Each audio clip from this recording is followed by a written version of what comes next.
एक रात मुझे बड़े भाई के कमरे से ज़ोर ज़ोर की आवाज़ सुनाई दी। मैं चुपचाप बेड से उठी और दबे पांव अपने कमरे से बाहर निकली। भाई के कमरे की खिड़की से अंदर देखा तो मेरी रूह कांप गई। मेरा बड़ा भाई मेरी छोटी बहन के साथ इतनी बेरहमी से।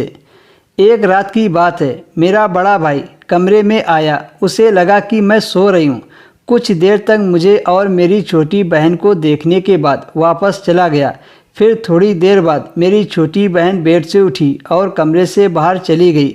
यह सब मुझे बड़ा अजीब लगा, लेकिन मैंने इस बात पर ज़्यादा ध्यान नहीं दिया और सो गई, क्योंकि मुझे पता था कि मेरे बड़े भाई की नज़र हर वक्त मेरे ऊपर बनी रहती थी। यहाँ तक कि अगर मैं बाथरूम में जाती तो उसका ध्यान मेरे ऊपर ही होता था। मेरे मम्मी पापा की एक एक्सीडेंट में 2 साल पहले ही मौत हो गई थी।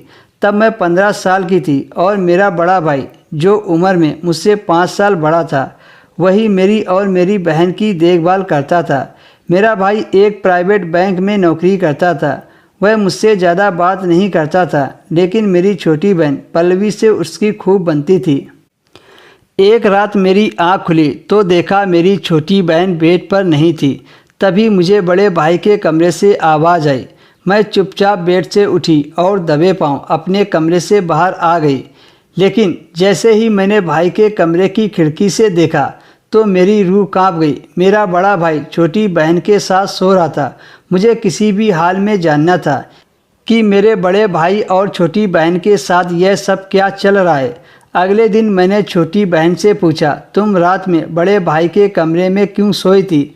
उसने मेरी बात का कोई जवाब नहीं दिया और चुपचाप वहाँ से चली गई। लेकिन मेरे मन में बहुत सारे सवाल घूम रहे थे।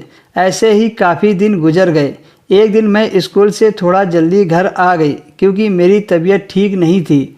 जब मैं घर पहुँची तो देखा दरवाज़ा खुला था। उस दिन मेरी बहन स्कूल नहीं गई थी और बड़े भाई की भी छुट्टी थी, इसलिए मुझे लगा कि वह दोनों दरवाज़ा लगाना भूल गए होंगे।